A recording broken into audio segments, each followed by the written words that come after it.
Chers amis, je vous salue. Je vous souhaite en ce mercredi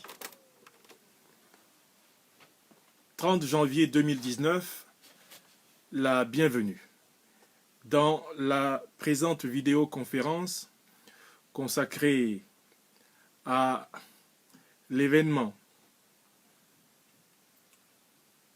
très insupportable, très condamnable, très choquant de l'arrestation du président élu de la République du Cameroun, le professeur Maurice Kamto, et les conséquences qu'il faut en tirer pour l'évolution de la lutte citoyenne camerounaise.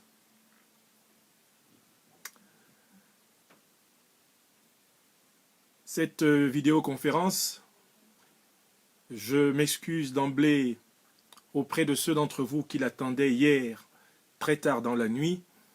Les chutes de neige en Normandie ont dû avoir raison du réseau de fibre optique de ma résidence.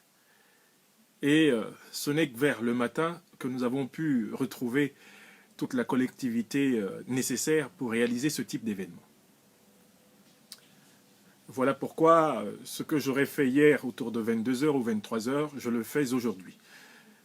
Mais mieux vaut tard que jamais, et je vous sais infiniment gré, auditeurs de mes vidéoconférences, du Cameroun, de toute l'Afrique, d'Europe, de France ou d'Allemagne en particulier, d'Angleterre, des États-Unis d'Amérique, du Canada, et de toute cette belle diaspora camerounaise qui désormais s'élance vers l'Asie, la Turquie et jusqu'au cœur de la Chine, d'où me parviennent des messages d'encouragement pour lesquels je voudrais aux uns et aux autres adresser mes profonds remerciements et ma profonde reconnaissance.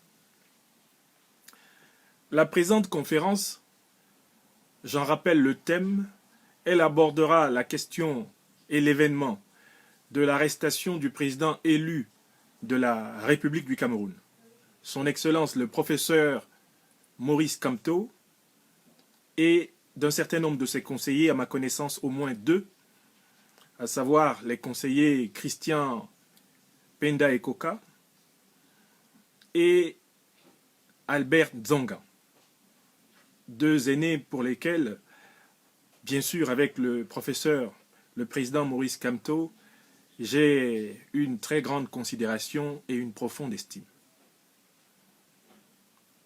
Au moment de commencer la présente vidéoconférence, je vous adresse à vous tous qui d'ores et déjà vous connectez mes fraternelles salutations. Mes salutations citoyennes, mes salutations panafricaines, mes salutations humanistes. Car je sais, pour avoir réfléchi à la composition et à la diversité du public de mes vidéoconférences, que vous êtes de plusieurs horizons. Je remercie d'ailleurs ceux d'entre vous qui, bien qu'ils ne partagent pas forcément mes idées, mes engagements, s'imposent l'exigence d'écouter ce que j'ai à dire afin de nourrir leurs propres réflexions et peut-être d'ailleurs leurs contradictions. La démocratie cybernétique du XXIe siècle sera ce que nous faisons là, maintenant. Cette rencontre sans phare entre les hommes, indépendamment de la distance, indépendamment des barrières artificielles que sont les frontières dites géographiques, les frontières dites juridiques, les frontières dites politiques. Le village planétaire dans lequel nous sommes engagés, eh bien, c'est un village à plusieurs, où en réalité, bientôt, la véritable citoyenneté sera une citoyenneté à 7 lettres, n'est-ce pas? Terrien. T-E-2-R-I-E-N. Nous sommes des terriens et n'oublions pas que les problèmes des uns concernent forcément les autres, car en réalité, les problèmes des uns engendrent souvent, et même nécessairement ceux des autres, comme les problèmes des autres engendrent et modifient nécessairement ceux des uns. J'aime bien ce beau proverbe baoulé, dont j'ai oublié l'énonciation en langue traditionnelle. ivoirienne, mais qui dit que quand tu manges la main du singe, n'oublie pas de bien regarder la tienne, car bien souvent, elles se ressemblent. Et parfois, en réalité, c'est la propre tienne que tu es en train de manger. Dans la présente vidéoconférence, que je vous invite d'ores et déjà à partager, et pour laquelle je vous invite, autant que faire se peut, à faire régulièrement des émoticônes, afin que les cyberactivistes attachés à nous empêcher de nous exprimer ne réussissent pas leur funeste projet. Eh bien, dans l'exposé que je vous donne ce soir,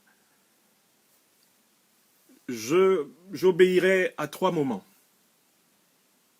Vous connaissez ce moment traditionnel du plan de ce que je vais vous dire. Je commencerai par rappeler quel est le statut actuel du professeur Maurice Kamto. Car j'ai le sentiment qu'à l'intérieur des organisations de la société civile camerounaise en lutte, à l'intérieur des associations, que ce soit dans la diaspora ou même des partis politiques de l'opposition sincères qui sont au pays, on n'a pas mesuré l'avantage qu'on a d'avoir dans notre camp désormais celui qui est le président élu et donc le président moral de la République du Cameroun, même s'il n'exerce pas l'effectivité du pouvoir politique.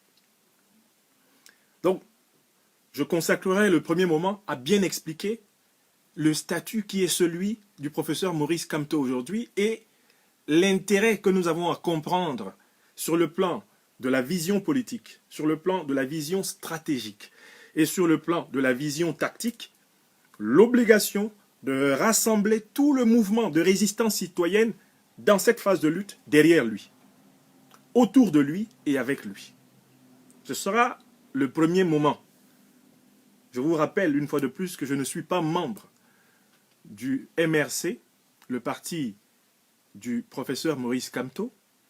Je ne suis pas un ami intime du professeur Maurice Kamto. Je ne fais pas encore à ce jour partie de ses proches conseillers, ce qui de toutes les façons ne saurait tarder, puisque je suis quand même en relation avec lui, et notamment avec ses conseillers les plus proches, à savoir mon frère Christian Penda Ekoka et le doyen Albert Nzonga. Je les salue tous avec le président Kamto, en espérant que dans le goulag de M. Biya, où ce soir, il passe une nuit de plus et une nuit de trop, que dans ce goulag, il leur soit permis de rester en contact avec les pulsations de leur peuple, et qu'il leur soit donné de donner une fois de plus une leçon de droit politique, une leçon de civilité et d'éthique citoyenne assez rapidement, soit par l'un de ces procès précipités par lesquels la justice camerounaise aime à s'humilier, soit encore en réalité en leur restituant immédiatement leur liberté de mouvement et d'action afin qu'ils continuent les mobilisations légitimes et légales qu'ils ont commencées. Car je ne doute pas un seul instant que sortant de prison bientôt, le professeur Maurice Kamto, le président moral de la République du Cameroun, président élu de l'élection du 7 octobre 2018, ne reprenne le programme de résistance citoyenne qu'il a lancé. Je suis convaincu qu'il n'en laissera pas un iota et qu'il continuera là où il s'est arrêté. Et que nous avons à continuer pendant que lui, il est arrêté. La deuxième partie de la présente intervention sera consacrée à répondre à la question pourquoi le président actif, le président de facto, le président de fait de la République du Cameroun, à savoir M. Paul Biya, pourquoi arrête-t-il le président élu, professeur Maurice Kamto? Pourquoi l'arrête-t-il? Il faut que nous comprenions en profondeur les raisons de cette arrestation. Que nous comprenions la place que cette arrestation joue dans l'intelligence et dans l'économie et dans la vision de M. Paul Biya. Donc, dans la deuxième partie de cette conférence, je vais vous inviter à voyager autant que faire se peut dans le cerveau tortueux, pervers, cynique et froid de M. Biya. Je ne fais pas partie de ces opposants au président Biya qui disent que le président Biya est un idiot. Je n'ai jamais dit que le président Biya était un idiot. Je ne suis pas de ces opposants au président Biya qui disent que le président Biya est un fainéant. Moi, je ne crois pas qu'il soit un fainéant. Je ne suis pas de ces opposants au président Biya qui prétendent que le président Biya ne sait pas où il va. Il sait où il va parce qu'il sait d'où il vient. Je suis de ceux qui disent que M. Biya a développé ce qu'on appelle l'intelligence perverse, l'intelligence froide et cynique des princes qui n'ont pour seul objectif que la conservation du pouvoir. Je dis que M. Biya travaille beaucoup, mais il travaille beaucoup dans un seul but: conserver son pouvoir tel qu'il le conçoit, avec les avantages qui y sont liés pour lui et son clan, ad infinitum. Toute l'intelligence de M. Biya est mobilisée dans ce but. Donc, ne croyons surtout pas qu'il soit idiot. Enfin, j'insiste pour dire que quand on s'oppose à M. Biya, il faut savoir qu'il sait d'où il vient et où il va. Alors, d'où vient M. Biya?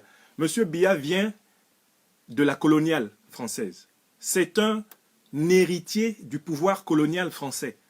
Car, en réalité, il fait partie de ces Camerounais qui ont été choisis, vous le verrez, ils ont été choisis parce qu'ils refusaient que le Cameroun soit réellement indépendant. C'est pour ça qu'ils ont été choisis par la puissance coloniale française pour assumer la pseudo-indépendance du Cameroun, en bradant régulièrement, chaque fois que de nécessité, les matières premières du pays à la puissance qui, en réalité, les a tutorés dès le départ et à laquelle ils rendent compte, day by day. C'est de là qu'il vient. M. Biya ne doit pas sa légitimité politique au peuple camerounais. Il la doit à la désignation des dirigeants de la puissance coloniale française. Donc, une fois qu'il a rendu correctement compte de ce côté-là, on lui donne carte blanche pour faire du peuple du Cameroun, en réalité, des chiffons de papier. On lui donne carte blanche pour disposer de la vie des citoyens camerounais. Au point que M. Macron, à qui sont parvenues les vidéos de soldats de Paul Biya en train de tirer sur des manifestants aux mains nues, le dos tourné, qui marchent devant eux. M. Macron s'occupe de la vie du Venezuela et n'a toujours pas fait une déclaration sur le Cameroun.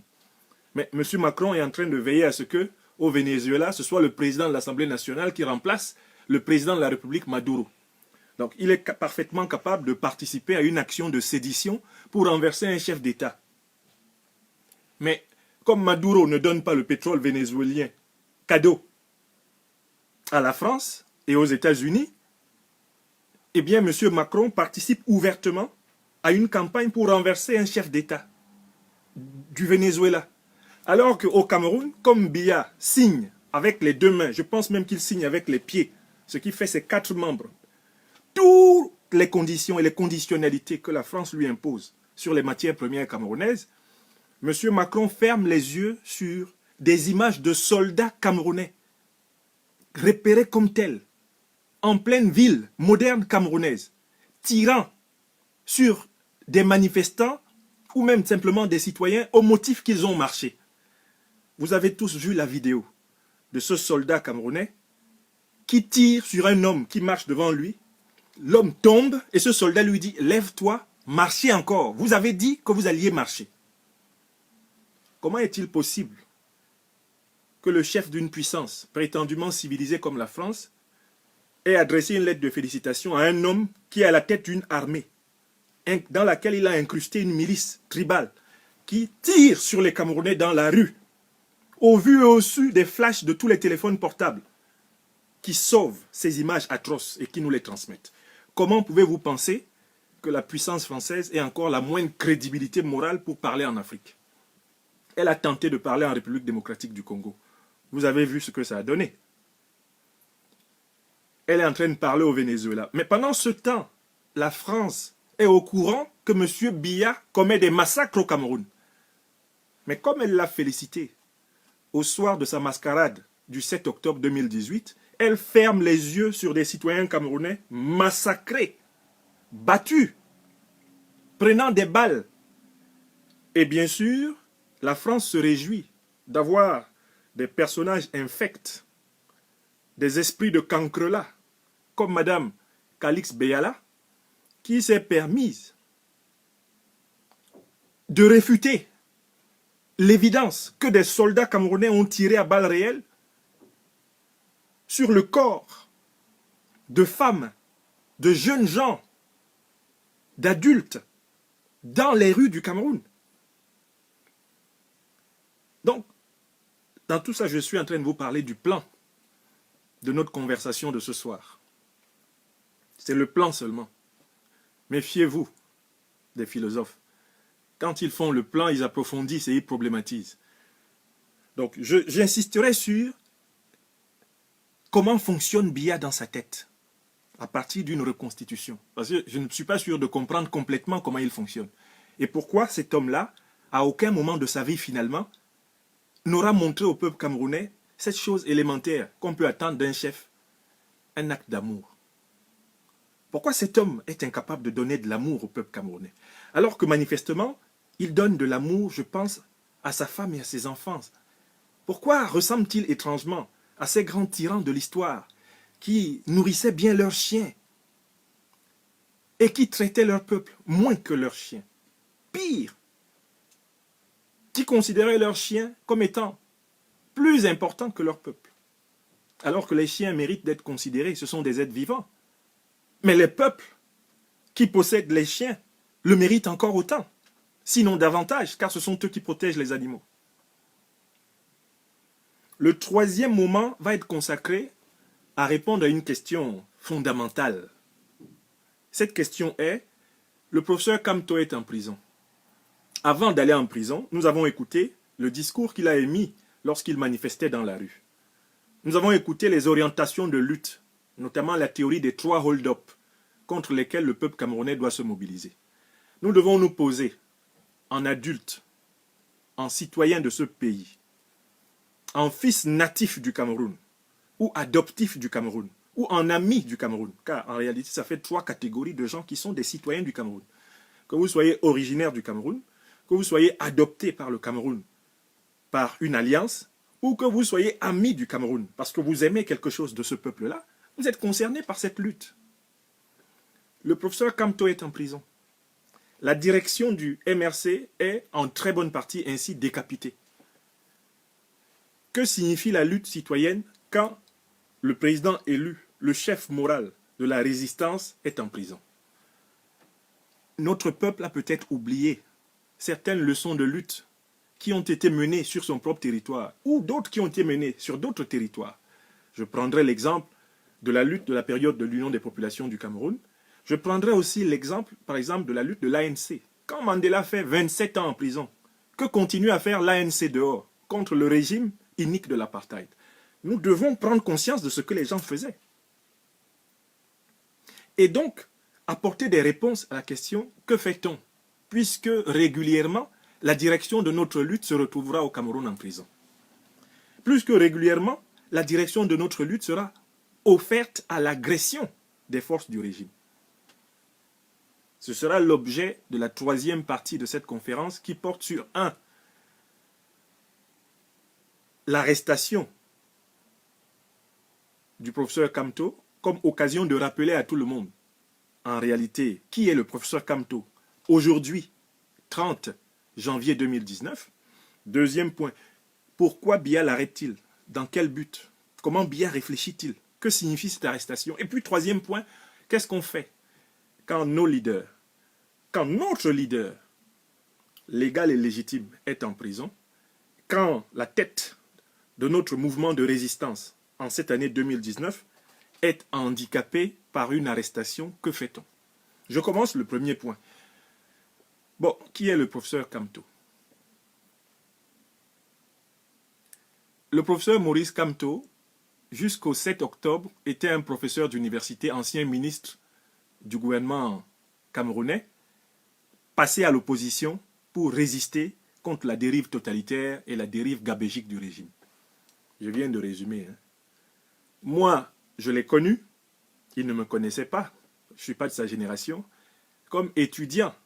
Quand j'étais étudiant entre 1990 et 1993 à l'Université nationale du Cameroun, à Yaoundé, le professeur Kamto faisait déjà partie de l'élite des professeurs agrégés de droit public de notre université nationale et de l'élite intellectuelle de la résistance pour l'instauration du multipartisme.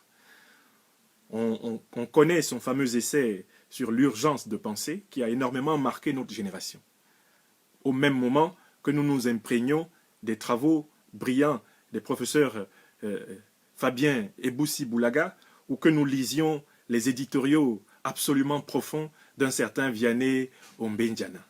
C'était pour moi un peu, avec le professeur Sinjun Pokam, avec toutes ces figures-là, vraiment quelques-unes de ces plumes, avec celle du professeur Roger Gabriel Lepp, ou de mon maître de philosophie, le regretté professeur agrégé de philosophie Joseph Ngwe, c'était les lumières intérieures de notre campus. Ce Kamto-là est devenu par la suite ministre. Et pendant 7 ans, a cheminé avec ce régime avant de le vomir. Mais il y a quelque chose qui a changé le statut du professeur ou du ministre Maurice Kamto.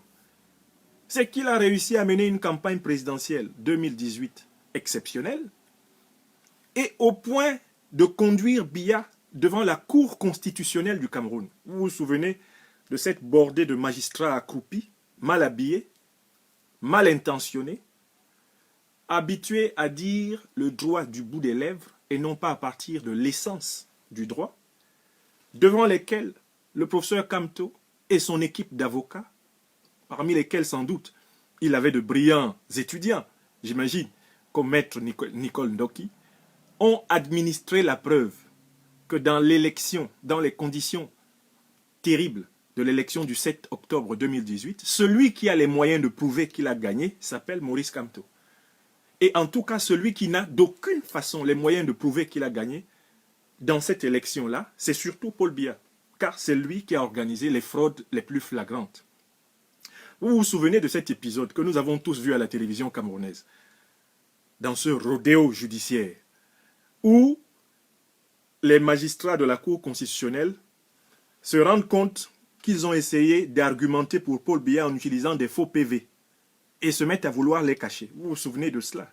Le peuple camerounais tout entier, le monde entier, ont vu le professeur Maurice Kamto démontrer sur le plan du droit, sur le plan de l'objectivité scientifique, que lui pouvait se prévaloir à partir d'arguments factuels et vérifiables, d'avoir obtenu plus de suffrages que son adversaire principal dans cette élection. Par ailleurs, aucun des autres adversaires, que ce soit Joshua Oshi ou Cabral Libi, ne se sont autant illustrés devant cette cour pour démontrer effectivement la nullité du point de vue du fond et de la forme de la soi-disant élection de M. Biya. Dès lors que Maurice Kamto nous a donné cette démonstration publique du fait que dans les conditions de l'élection du 7 octobre, c'est lui qui avait honnêtement, sincèrement et sérieusement acquis plus de suffrages que son adversaire, ce qui n'est pas étonnant, puisque M. Biya, au fond, est profondément détesté, car uniquement craint par le peuple camerounais. Maurice Kamto a changé de statut. Pour ceux d'entre vous qui sont, je ne sais pas, des catholiques, quand à la messe, le prêtre soulève l'hostie comme ça, il soulève l'hostie comme ça, et il dit, ceci est le corps du Christ. Quand il la dépose, l'hostie là, ce n'est plus simplement un gâteau de boulangerie, ça devient effectivement le corps du Christ. Au sens de la puissance symbolique, au sens de la puissance spirituelle. Quand il soulève, quand il ramasse ça pour soulever, ce n'est pas encore le corps du Christ. Quand il dit ceci est le corps du Christ et qu'il descende, c'est déjà le corps du Christ. Alors il peut partager la communion. Le professeur Kamto a illustré ça par la métaphore du penalty. Vous n'avez pas oublié. Il a utilisé la métaphore du penalty parce qu'en réalité, les Camerounais ont une seule religion commune, c'est le football. Toutes les autres là, ils n'en ont pas une seule qui leur soit commune. Leur religion commune, c'est le football. Et le professeur Kamto a réfléchi à aller chercher une métaphore dans ce que les Camerounais aiment tous. Qu'ils soient du RDPC, du SDF, ou ils aiment tous le football. Car c'est l'un des rares moments où ils oublient leur malheur d'être Camerounais. Eh bien, le professeur Kamto a dit ceci. J'ai transformé le penalty. Je n'ai pas tapé poteau, comme on dirait à Abidjan. Je n'ai pas tiré à côté. Je n'ai pas tiré en l'air. Je n'ai pas tchouqué le ballon. Je l'ai mis au fond. Il a mis le ballon au fond des filets. Qu'est-ce que le professeur Kamto voulait nous dire, chers frères et sœurs, Camerounais natifs, Camerounais d'adoption, amis du Cameroun? Il voulait nous dire, je viens de changer de statut. C'est-à-dire que c'est comme si le professeur Kamto, avant l'élection, il était comme l'hostie que le prêtre a sur la table. Après l'élection, il était l'hostie consacré. À partir de l'élection, quand le professeur Kamto a transformé l'essai, c'est-à-dire la démonstration que Biya est un tricheur impénitent, le professeur Kamto est devenu le chef moral de la nation du Cameroun dans le temps présent. Donc ce n'est pas l'homme que vous avez connu. Ce n'est pas l'homme que vous avez connu là, qui est en prison à Yaoundé. Je vous le dis, ce n'est pas le même homme. Cet homme est désormais investi d'un grand devoir, un grand devoir national. Celui d'orienter le pays vers son redressement, donner au pays une colonne vertébrale. Car le peuple camerounais est un peuple aujourd'hui sans colonne vertébrale. Les Camerounais sont réduits à être des êtres reptiliens. Les Camerounais sont des êtres rampants. On nous fait ramper. Vous voyez la police et la soldatesque faire ramper notre peuple. On nous fait ramper d'abord sur le plan physique, en nous tirant dessus, à bout portant, comme mon frère Célestin Djamène, ou ma soeur bien-aimée, maître Michel Ndoki, les braves enfants du Cameroun. On nous tire dessus pour que nous soyons par terre, comme on a tiré sur Jacques Tiwa, un certain jour de février 2008, au carrefour de Koti. Dans ces boyaux, on a tiré des balles de Kalachnikov, et Jacques Tiwa en est mort, laissant veuve et enfants jusqu'à ce jour. Le système nous étale sur le plan physique, mais ce n'est pas tout. Ce système-là, c'est un système qui nous étale sur le plan psychologique, c'est-à-dire que c'est un système qui tient le pays par la peur. Tout le pays est envahi par la peur. La terreur de la mort personnelle et individuelle. La peur d'être celui qui ne rentrera pas chez lui. Celui que ses parents ne verront pas ce soir. Car en réalité, quand ces gens tirent, ils tirent dans le tas. Ils tirent en flotambo. Ils tirent en loterie. Ces gens ne tirent pas pour te tuer, toi. Camerounaise, Camerounais. Non. Ils tirent pour tuer. C'est différent. Ces gens ne tirent pas en ayant pour objectif de tuer un tel ou un tel. Non. Ils tirent pour que les Camerounais enregistrent dans leur psychisme la peur de la mort.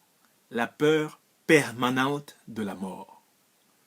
Donc, en réalité, on met les Camerounais à devenir reptiliens avec leur corps physique et ensuite on les atteint dans leur corps mental en faisant d'eux des êtres qui tremblent. Un être qui tremble, c'est un être reptilien, c'est un être qui ne peut pas tenir debout. C'est un être qui ne tient plus debout, un être qui tremble. Parce qu'il tremble, il devient comme un lézard, il devient comme un reptile. Parce qu'il tremble, c'est un être qui aura tendance à se courber, à s'agenouiller. C'est un être qui sera obligé de supplier, de mendier ce qui est son droit. Ce n'est pas tout. Non content de faire que les Camerounais soient reptiliens physiquement, reptiliens mentalement, ils vont plus loin. Ils ont instauré sur le pays un esprit de la haine de ce qui est bien pour tous. L'esprit du mépris souverain du bien commun. On doit organiser une Coupe d'Afrique des Nations. Des gens volent des centaines de milliards. Des gens volent même des milliers de milliards. Si le peuple camerounais manifeste, on le réprime. C'est qu'on veut dire quoi? C'est que le bien public ne vaut pas la peine d'être défendu par tous. Le bien public, c'est l'affaire du chef de l'État. Quand il est en colère, parce qu'il y a eu tel ou tel détournement, c'est tout. Mais le bien public n'est pas l'affaire de tous les Camerounais. Tous les Camerounais n'ont pas vocation à défendre le bien public dans la logique de ce régime. C'est-à-dire donc que l'esprit de ce régime est un esprit anti-humain. C'est un esprit anti-humain. Quand tu vis dans ce pays, ce qu'on te demande, c'est d'abandonner ton humanité. Si tu abandonnes ton humanité, tu vis. D'où le comportement généralisé des Camerounais à travers les rues du pays. Comment oublier que dans ce pays-là, le taux d'injure publique qui est débité par jour est l'un des taux les plus élevés au monde. Si vous voyagez à travers le monde, vous vous rendrez compte que ça insulte à mort dans les rues de Douala, dans relativement celle de Yaoundé, où on a un peu plus peur parce que le tyran n'est pas loin, ça insulte à mort dans nos rues. Pourquoi les gens insultent-ils à mort? Mais parce que les gens sont reptiliens. Ils sont détruits physiquement, ils sont détruits mentalement, et l'esprit du pays te demande, pour y vivre, de renoncer à être un être humain normal. Maurice Kamto est le chef légitime de l'État du Cameroun parce que Maurice Kamto n'est pas un reptilien. Maurice Kamto appelle le peuple camerounais à retrouver sa colonne vertébrale. Mais Maurice Kamto a même quelque chose qu'exploite énormément ce régime.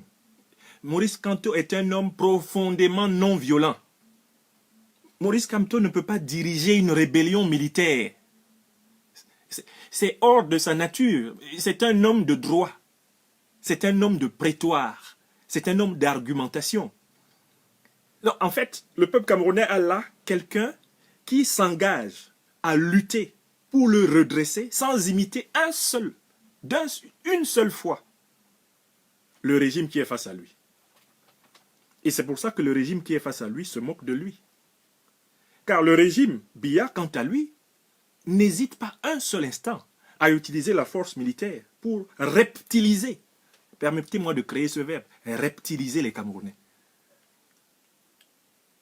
Reptiliser les Camerounais. Les rendre reptiliens. Faire des Camerounais des êtres rampants, des êtres horizontaux, des êtres qui n'ont pas de colonne vertébrale. C'est-à-dire des êtres dont le corps, l'âme et l'esprit sont allongés. Maurice Kamto résiste au point de ne même pas vouloir emprunter à Biya l'une de ses techniques, à savoir l'usage de la guerre contre son peuple. Le professeur Kamto est donc, d'un point de vue juridique, d'un point de vue moral et d'un point de vue politique, le chef de la lutte camerounaise de ce temps, parce qu'il est le chef de l'état moral du Cameroun. Tous les Camerounais qui ont encore conservé quelque chose d'humain doivent se reconnaître dans Maurice Kamto. Ça résout aussi un problème important. Ça résout un problème important que vous ne voulez pas reconnaître. Toute la diaspora camerounaise est remplie de futurs présidents de la République. Moi, je vis en diaspora depuis pratiquement... je vis en diaspora depuis 1995. Pour une bonne partie de cette époque-là, j'ai connu toute la diversité des associations camerounaises. Depuis la Côte d'Ivoire, lieu, terre adoptive, où j'ai passé mes 5 premières années d'exil, jusqu'à la France, où je vis depuis maintenant pratiquement 20 ans, j'ai observé les associations camerounaises. Les associations camerounaises, que ce soit à l'intérieur, l'opposition camerounaise à l'intérieur, comme les associations camerounaises à l'extérieur, sont divisées par la présidentialité. Chaque président d'association camerounais se voit déjà président de la République. Le problème, c'est que de tous les présidents d'associations que nous pouvons être, que ce soit les présidents de partis politiques de l'opposition ou les présidents d'associations ici dans la diaspora, qui d'entre nous a tiré le pénalty que Kamto a tiré? Le seul avant lui à avoir tiré ce pénalty, c'était ni John Frundi, ni John Frundi. Parce que après ni John Frundi, il n'y a plus eu un opposant qui a été capable d'administrer aussi fortement la preuve qu'il a battu Biya dans les urnes. Biya était déjà habitué à gagner sans même trop tricher. Parce qu'il n'avait pas d'opposant. Biya n'avait pas d'opposant. Donc, sachez bien qu'après 1992, globalement, les élections qu'il a organisées, lui-même, il ne dépensait pas trop d'argent. Il ne faisait même pas de meeting. Vous avez même vu qu'en 2018, négligeant Kamto, Biya n'a fait qu'un seul meeting. Parce qu'il savait comment il triche, lui, aux élections. Il savait où il va inventer 1 million de voix, 2 millions de voix et compléter son affaire. Mais c'est Kamto qui a transformé le penalty. Le penalty que Frundi avait tiré en 92, il l'a mis dedans et ça n'a pas été validé. Kamto a tiré au fond des filets, il a déchiré les filets avec le ballon. Donc tu ne peux pas nier que le but est entré. Parce qu'il y a des gens, on tire, ça tape au fond des filets, ça ressort. C'est comme ça que Frundi avait tiré. Frundi a tiré, le ballon a frappé au fond des filets, c'est ressorti. L'arbitre dit non, le but n'est pas entré. Quant à Kamto, il a tiré, ça a déchiré le fond des filets, qui était normalement vérifié par l'arbitre au début du match. Donc, tout le monde a dit non, c'est passé là, le ballon est passé ici. On ne tire pas le pénalty par derrière. On ne tire pas le pénalty derrière les filets, c'est devant. Kamto a tiré, il a déchiré le filet. Donc, sur le premier point de la conférence de ce soir, je voudrais m'adresser à tous les présidents de partis d'opposition au Cameroun. Je veux dire ceux qui ne sont pas corrompus par M. Biya ou ceux qui sont juste un peu corrompus. Parce que ceux qui ne sont pas corrompus sont rares. Ceux qui sont un peu corrompus sont moins rares. Ceux qui sont trop corrompus sont nombreux. Vous le savez. Mais je voudrais m'adresser à ceux qui ont conservé ne serait-ce qu'un minimum d'esprit patriotique, d'esprit humaniste. Ceux qui sont un peu debout, ceux qui ont quelque chose d'humain. Le professeur Kamto offre une solution au problème de la querelle de leadership dans cette phase de transition vers ce que moi j'appelle la future République fédérale du Cameroun, sur laquelle je ne vais pas m'étendre aujourd'hui. Mais on est obligé d'aller vers une nouvelle République fédérale, à mon avis, de 6 ou 7 États fédérés, parmi lesquels les États fédérés, l'État fédéral anglophone. Il va falloir qu'on les laisse se réorganiser dans leur État fédéral, dans leur État fédéré, dans le cadre d'une fédération repensée. Nous sommes assez intelligents pour le repenser. On a les expériences de l'Allemagne, les expériences américaines, l'expérience sud-africaine. Il y a pas mal de fédérations qui marchent très bien dans le monde. D'ailleurs, l'Afrique elle-même doit aller vers sa fédération. Donc, il n'y a pas de problème. Le mouvement ambazonien doit être reconnu. Beaucoup des droits qui sont revendiqués par les ambazoniens sont légitimes. Mais il nous faut trouver une formule qui n'explose pas l'État, qui ne renie pas le panafricanisme, qui ne renie pas l'intégration africaine et qui permette à tous les hommes, les femmes, les enfants du Cameroun de vivre ensemble, harmonieusement, en ce 21e siècle. Mais Kamto nous offre pour le moment une solution fondamentale. C'est qu'on peut se rassembler autour de lui, même si on n'est pas membre de son parti, on peut lui reconnaître le statut de chef, en réalité, moral de l'État du Cameroun, de telle façon que nous puissions parler d'une voix qui soit cohérente. Nous puissions parler d'une voix qui soit entendue. Parce que, rendez-vous bien compte que si Mandela, du fond de ses 27 ans de prison, a pu demeurer le chef de l'ANC, c'est parce que dehors, l'écrasante majorité de l'opposition sud-africaine le reconnaissait comme le chef de la résistance. Nous avons un chef de la résistance. Vous savez bien que vous n'avez pas tiré le pénalty, que vous n'avez pas transformé le pénalty. Moi, je préfère dire, vous savez bien que le peuple ne vous a pas consacré. Vous n'êtes pas passé à la dimension d'hostie pour devenir aujourd'hui victimaire. Vous le savez bien. Vous, les présidents de partis d'opposition au Cameroun, au lieu de soutenir l'action engagée par le professeur Kamto du bout des lèvres, reconnaissez-le comme le président de la République du Cameroun. Rendez-lui les hommages et les honneurs que je lui rends. Ça, c'est la première condition pour unifier le mouvement des luttes nationales. Je ne veux pas parler de tous les partis d'opposition. Je veux dire au moins ceux des partis d'opposition qui sont sérieux, c'est-à-dire qui ont conservé quelque chose de patriotique, de républicain, d'humaniste, de progressiste, quelque chose d'authentiquement humain. Que tout cela reconnaisse le professeur Kamto. Et rejoignent sa plateforme. Et partagent avec lui une vision des mots d'ordre à mettre en œuvre, qu'il soit libre ou en prison. J'insiste beaucoup là-dessus, parce que ici dans la diaspora aussi le problème se pose. des compatriotes ont mené plusieurs fois des tentatives de rassembler la diaspora dans une seule et même organisation. Le temps m'a permis de comprendre que ce n'était pas nécessaire. Que les gens qui ont des organisations de la diaspora reconnaissent le professeur Kamto comme le chef de l'état moral du Cameroun et comme étant le pilier, le fer de lance de l'orientation de la lutte. C'est tout. Vous êtes président de CCD, vous êtes président de ceci, vous êtes président du Code, vous êtes président de ce... Gardez vos présidences, parce que je crois que tout le monde a un peu besoin d'être président de quelque chose. Ce n'est pas grave. Mais reconnaissons tous que le point commun que nous avons aujourd'hui, c'est lui, le professeur Maurice Kamto. Parce que c'est comme ça que le RDPC se comporte. C'est comme ça que les partis alliés au RDPC se comportent envers Biya. Vous voyez bien comment les Antar Gassagaï, les Garga Aman Adji, vous voyez bien comment les Célestins Bédigui, vous voyez bien comment tout ce monde-là tourne autour de Biya, qui est le pilier de la domination qui règne sur notre pays.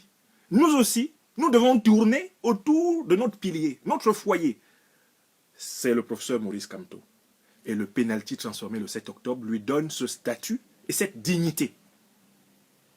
Par conséquent, quand nous nous comportons au Cameroun comme à l'étranger, comportons-nous déjà comme nous voulons que l'on se comporte dans le Cameroun de nos espoirs.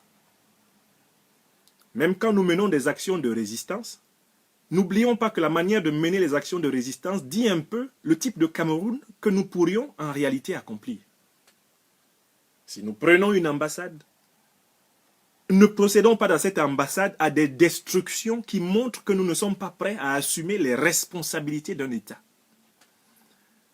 Si nous menons une action citoyenne, de diplomatie citoyenne, soyons préparés avec des textes, avec des arguments, avec une connaissance de nos dossiers et avec des délégations de pouvoir tenant compte des compétences, de telle façon qu'on sache que quand Biya tombera, quand le système Biya tombera, nous serons prêts à assumer toutes les responsabilités de la modernisation de la nation. N'oubliez pas que chacun de nos gestes renseigne sur le type de dirigeant que nous pourrions être. Et le premier geste que nous devons avoir, c'est l'humilité. L'humilité de nous rassembler autour du professeur Maurice Kamto. Aujourd'hui prisonnier, pour nous tous. Il est en prison, c'est pour nous. C'est un homme de 66 ans, il a normalement bien gagné sa vie. Quand à 66 ans, presque 70 ans, tu acceptes encore d'aller en prison, c'est que tu aimes, comme il l'a dit lui-même, quelques instants avant son arrestation, tu aimes ton pays, parfois même plus que toi-même.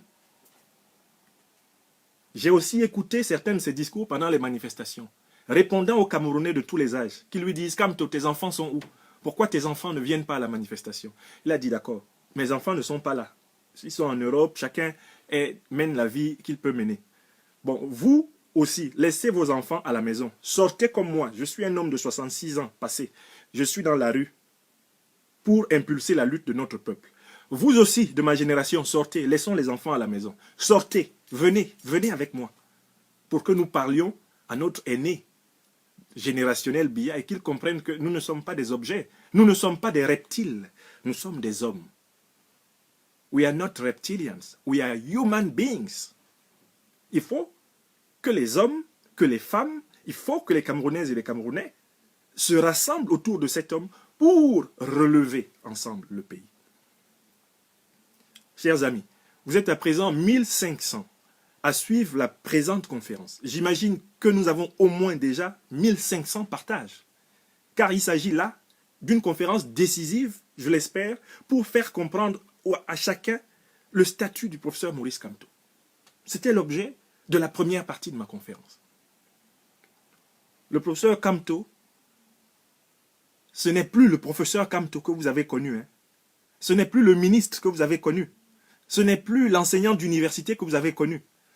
L'homme qui est aujourd'hui dans les mains du tyran Biya est le point vélique, le point nodal, le centre de la conscience nationale camerounaise.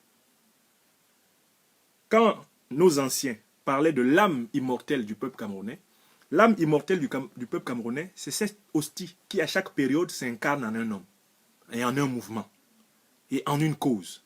Et Kamto a parfaitement aujourd'hui accueilli cette cause dans son corps, dans son âme et dans son esprit.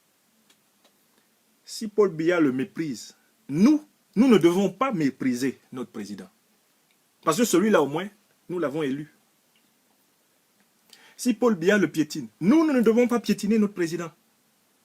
En faisant des petits présidentaillons, ici dans la diaspora, des casseurs de manœuvres de convergence, qui veulent toujours qu'à la fin, le bureau de l'association ou de la résistance, ben, ce sont leurs noms qui soient au sommet. Enlevons nos noms du sommet. Laissons le nom unificateur et rassembleur du professeur Maurice Kamto. Pourquoi? Parce qu'il a une légitimité. Il a tiré un pénalty qui a déchiré les filets de Biya là-bas. Il a tiré un pénalty qui a déchiré les filets de Biya. C'était le premier point. Deuxième point, pourquoi Paul Biya arrête-t-il Maurice Kamto? Cette question-là n'est pas une question facile, chers frères et sœurs. Pourquoi Paul Biya l'arrête-t-il? J'ai essayé d'y réfléchir et je vais vous proposer une réponse qui intègre la prise de conscience de qui est Paul Biya. Paul Biya, l'actuel président de facto, c'est comme ça qu'il faut l'appeler. Je vous donne bien son nom. Paul Biya, c'est le président de facto de la République du Cameroun. C'est-à-dire, c'est le président de fait. Vous voyez, non? C'est un peu comme si si vous rentrez chez vous tout à l'heure, pour ceux d'entre vous qui ne sont pas à la maison, si vous rentrez chez vous et vous trouvez un type qui est assis avec 3 costauds types, lesquels sont armés de mitraillettes, de couteaux et de haches, et qui vous disent que maintenant, le repas que votre femme vous a préparé, que vous vous apprêtez à manger, que ce repas-là, c'est pour eux. Bon, si ces gens-là vous disent que vraiment, ils sont venus uniquement pour manger ce repas et tout ce que votre femme a préparé, vous voyez vous-même que là, il y a une Kalachnikov, 2, 3. Là, il y a une hache. Là, il y a une machette bien aiguisée. Et les gens là disent qu'ils sont venus manger ce que votre femme a préparé. Bon. Normalement, votre vie vaut mieux que le meilleur des repas préparés par votre femme. N'est-ce pas? Vous allez les laisser manger. En espérant que c'est tout ce qu'ils soient venus faire. C'est la situation du peuple camerounais. Biya, c'est un président braqueur. C'est un président par braquage. Le peuple camerounais le laisse faire parce que le peuple camerounais a peur de lui. Parce que le peuple camerounais voit que ce type-là, il a des machettes aiguisées, il a des haches, il a des longs couteaux, il a des mitraillettes, prêts à cracher le feu, à donner la mort. Voilà pourquoi je vous dis, Paul Biya arrête Kamto à partir de l'ontologie de Paul Biya, c'est-à-dire sa nature profonde. Paul Biya, c'est quelqu'un qui gouverne par la force et par la ruse et le mensonge. Il a 3 méthodes. La force, la ruse et le mensonge. Or, quelqu'un qui utilise uniquement la force, uniquement la ruse, uniquement le mensonge, c'est quelqu'un qui gouverne de facto. C'est-à-dire que derrière tout son discours lent, comme vous le connaissez, avec sa voix rocailleuse, grenouillante, il n'a qu'un seul souci, de facto, tenir tous les Camerounais en joue et même, si possible, en laisse. Donc, il arrête Kamto parce que lui, Paul Biya, a été installé par la puissance tutélaire et par l'intermédiaire du président Amadou Ahidjo comme président de facto du Cameroun. Je vous rappelle que Paul Biya a été installé comme président de facto du Cameroun le 6 novembre 1982. Celui qui a installé Paul Biya lui-même n'avait jamais gagné une élection présidentielle dans une compétition démocratique avec d'autres Camerounais. Non. Amadou Ahidjo était à la tête d'un parti unique. Il était le seul candidat et il gagnait seul avec des scores soviétiques que vous connaissez. S'il pouvait même faire 150%, il l'aurait fait. Non, il était gentil, il faisait 99,99%. C'est-à-dire que même les morts votaient pour lui. Ce qui faisait que globalement, sa liste électorale, de toutes les façons, elle remplissait les 100%. Vous savez bien que dans un pays, il y a toujours tous les jours au moins une personne qui meurt. Et cette personne est souvent électrice. Mais Ahidjo réussissait à avoir 100% alors qu'il y avait des électeurs qui étaient morts le jour même.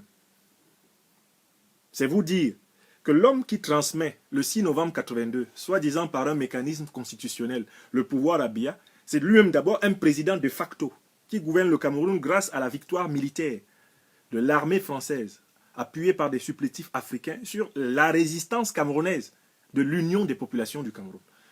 Un Camerounais de 15 ans, de 12 ans, de 10 ans, de 20 ans, de 30 ans, de 40 ans, qui ne sait pas ça, ne sait pas pourquoi il se bat. Mais nous nous battons pour qu'un jour s'exprime dans les institutions du Cameroun l'expression de la souveraineté du peuple camerounais. Ahidjo n'était pas l'émanation de la souveraineté du peuple camerounais. Il était un président de facto, c'est-à-dire en réalité un suppôt de l'ordre colonial. C'est ce qu'il était. Quand donc il passe le pouvoir à Biya, Biya gouverne de facto jusqu'à aujourd'hui. Ne vous étonnez donc plus que M. Biya arrête tout ce qui gêne son pouvoir de facto. Parce qu'un homme de facto règle toujours de facto tous les problèmes qu'il a de facto. L'une des formules que M. Biya aime, c'est de dire que il n'y a pas de problème sans solution. Vous entendez ce que ça veut dire? Chez M. Biya, ça veut dire que dès lors que votre chair, votre corps physique est dans le territoire dans lequel il a des hommes en armes capables de vous atteindre, il a une solution vous concernant. M. Biya n'est pas à la tête d'un état de droit. Il n'est même pas à la tête d'un état légal. M. Biya est à la tête de ce que Hans Kelsen appelle un état de police. Je vais distinguer les trois, parce que tout le monde n'est pas forcément au courant de la distinction entre les trois. Je commence par l'état légal. Un état légal, c'est un état dans lequel on gouverne en appliquant bêtement mais froidement la loi. Bon, ça peut être injuste, mais quand c'est légal, on l'applique. D'accord? Ça, c'est un état légal. Un état de droit, c'est un état où on n'applique pas bêtement la loi. On s'efforce d'appliquer la loi de manière équitable. Donc, de telle façon que la loi garantisse la justice à tout le monde.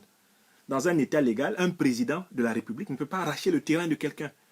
Un président de la République ne peut pas jeter quelqu'un en prison sur une sorte d'humeur, dans un état de droit. Parce que tous sont égaux devant la loi dans un état de droit. C'est ça l'état de droit. Vous savez bien que ça n'existe pas au Cameroun. Si ça existait au Cameroun, Paul Biya aurait été prisonnier à perpétuité pour tous les crimes qu'il a commis depuis qu'il est président. Si l'état de droit existait au Cameroun, ne serait-ce que pour les détournements économiques, Paul Biya et tout le clan avec lequel il gouverne depuis pratiquement 40 ans, il serait en réalité en prison. Et vous avez observé que Biya a mis en prison pratiquement 40 à 50 de ses propres ministres. Si ceux qu'il a mis en prison volent comme ça, qu'en est-il de lui-même? Si ceux qu'il a mis en prison ont volé autant que nous le savons maintenant, imaginez donc ce que fait le voleur en chef, celui que personne ne contrôle, celui dans la bouche duquel toutes les arachides se grillent et les restes pour les autres. Donc nous avons à la tête de l'État, en réalité, un brigand en col blanc. C'est des braconniers politiques. Paul Biya gouverne le Cameroun comme les colons gouvernaient le Cameroun. Le gouvernement camerounais, l'administration camerounaise, l'armée camerounaise se comporte au Cameroun comme l'armée coloniale se comportait au Cameroun. Il faut que vous compreniez qu'il y a une continuité. Les institutions que nous avons actuellement au Cameroun sont issues du pouvoir colonial, du régime colonial. Regardez même le rapport qu'il y a entre le policier, le militaire, le gendarme et le citoyen. C'est un rapport typiquement de colon à coloniser. Quand vous avez devant vous, en France, un policier, vous passez près de lui en vous disant que vous êtes passé près d'un égal. Quand vous êtes au Cameroun, notamment dans les périodes de contestation populaire, et que vous passiez près d'un policier, vous savez que vous frôlez à tout moment la mort. Vous ne passez pas près d'un égal, vous passez près de quelqu'un qui possède le pouvoir suprême de vous donner gratuitement la mort et de n'être jamais jugé pour cela. Combien de fois on l'a vu? Vous le savez, mes amis. Vous le savez très bien. Donc, en fait, au Cameroun, ce n'est pas un État légal. Pourquoi? Parce que de toutes les façons, on n'applique même pas correctement la loi. Au Cameroun, ce n'est pas un État de droit. Le Cameroun est donc un État de police. C'est-à-dire un État où sans cesse la loi est modifiée en fonction des intérêts de celui qui détient la force. Vous comprenez? C'est un État où, en réalité, la loi s'applique en fonction des intérêts du prince. Donc, il faut comprendre que c'est ça la nature profonde du régime Biya. Biya ne pourra que durer au pouvoir par cette méthode. Sa méthode pour durer au pouvoir, c'est celle-là, c'est l'État policier. Le pouvoir Biya étant basé sur la force, il a besoin de temps en temps de massacrer pour renouveler le sentiment psychologique de terreur dans la population. Biya est un léviathan. Si vous connaissez ce philosophe anglais, Hobbes, qui a écrit un très beau livre là-dessus, vous comprendrez de quoi je parle. Pour Biya, le peuple camerounais se soumet si le peuple camerounais a peur d'être tué. Les Camerounais se soumettront tant qu'ils auront peur d'être tués. Alors, chaque occasion de renouveler une dose de cette terreur est saisie par Biya, mais de manière impitoyable. N'oubliez pas que la terreur, c'est comme une drogue. La peur, c'est comme une drogue. Quand on ne vous a pas fait, on ne vous a pas agressé récemment, quand vous durez très longtemps sans être agressé, le taux de cette drogue dans votre corps baisse. Donc Paul Biya est conscient de cela. Il administre au peuple camerounais, sur le plan psychologique, des doses homéopathiques de peur, ayant pour but de le maintenir dans la jouissance du pouvoir, car, comme vous le savez, le seul objectif de Paul Biya, c'est de mourir au pouvoir et d'avoir des obsèques nationales, garantir derrière lui que le BIR, le bataillon d'intervention rapide, la garde présidentielle, la sécurité militaire, les renseignements généraux, les médias d'État, les médias privés achetés et corrompus soient à la disposition de quelqu'un de son clan. Ce quelqu'un de son clan qui va garantir les milliards, les centaines de milliards volés pendant 40, 45 ans, que sais-je, par lui et son clan lorsque lui, il aura disparu. C'est le seul programme politique de M. Paul Biya actuellement. Ceux d'entre vous qui ne le savent pas sont en retard de plusieurs cases. C'est cet homme-là qui arrête Maurice Kamto. Alors, pourquoi il arrête Maurice Kamto? Il y a un deuxième argument. J'ai d'abord démontré que Paul Biya arrête Maurice Kamto parce que dans la nature de Paul Biya, la force est le principe d'administration des hommes. Paul Biya n'administre pas les hommes par la conviction. Il n'argumente pas. Il ne parle pas avec les Camerounais. Paul Biya ne vient pas s'asseoir au bar pour causer avec vous, même pendant la campagne. Paul Biya n'est pas quelqu'un qui se demande même à être invité chez quelqu'un pour passer une journée avec une famille camerounaise ordinaire, de Newbel, je ne sais pas, de Tinga ou bien... Non, il ne vient pas chez les gens. D'ailleurs, même ses propres collaborateurs, quand il meurt, lui, il ne vient pas. Parce qu'apparemment, il aurait des fétiches qui ne doivent pas approcher les cadavres. Au point que son service de communication a dû inventer une image dans laquelle il s'inclinait devant les corps des soldats camerounais morts, alors que ce n'était pas lui. Et qu'il n'était que trop rarement venu quand des corps de soldats camerounais étaient exposés à Yaoundé. Donc, deuxième argument. Pourquoi Paul Biya arrête-t-il Maurice Kamto? Eh bien, il va vous le dire. Le deuxième argument, c'est que Paul Biya arrête Maurice Kamto parce que Paul Biya se rend compte que la parole de Kamto passe dans la population. Non, Paul Biya se rend compte que le peuple camerounais est capable d'écouter Kamto. Paul Biya se rend compte que les Camerounais n'ont pas peur de Maurice Kamto. Les Camerounais l'aiment. Or, quand Paul Biya détecte qu'il y a un individu que les Camerounais se mettent à aimer, et comme il sait que dans la psychologie profonde, lorsque le sentiment d'amour apparaît, il fait baisser le sentiment de peur et élève l'homme à la capacité du sacrifice, Paul Biya, à ce moment-là, arrête toujours autant que possible, ou il contraint à l'exil l'homme en question. Ou alors, il le fait tuer d'une manière ou d'une autre. Je recommence cette explication. Paul Biya a arrêté Kamto parce que Paul Biya s'est rendu compte que les Camerounais aiment Maurice Kamto. Les Camerounais aiment leur président. Et comme il s'est rendu compte que cet amour commençait à se manifester par le sens du sacrifice pour que la nation renaisse, alarmé du fait que les Camerounais commencent à ne plus avoir peur, Paul Biya a décidé de leur enlever ce qu'il estime être en réalité leur centre de concentration d'énergie pure.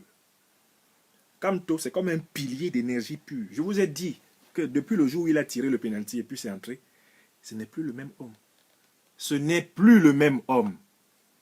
Donc quand il dit quelque chose, Paul Biya sent des secousses telluriques à l'intérieur du peuple camerounais. Il sent des vibrations. Paul Biya sent que ses esclaves lui échappent. Paul Biya sent que ses esclaves commencent à croire qu'ils sont des hommes, comme les autres. Donc, il arrête Kamto pour confirmer que Kamto est populaire. L'arrestation de Kamto confirme une fois de plus la victoire de Kamto. C'est parce que Kamto est populaire, c'est parce que Kamto est écouté que Paul Biya arrête Kamto. C'est parce que le peuple camerounais se met à ne plus avoir peur, mais plutôt avoir de l'amour pour celui qui lui montre le chemin de son redressement vertébral. C'est ça la deuxième raison pour laquelle Paul Biya arrête Kamto. Sachez que Paul Biya, par les renseignements généraux, reçoit des informations en permanence sur l'évolution des humeurs des Camerounais.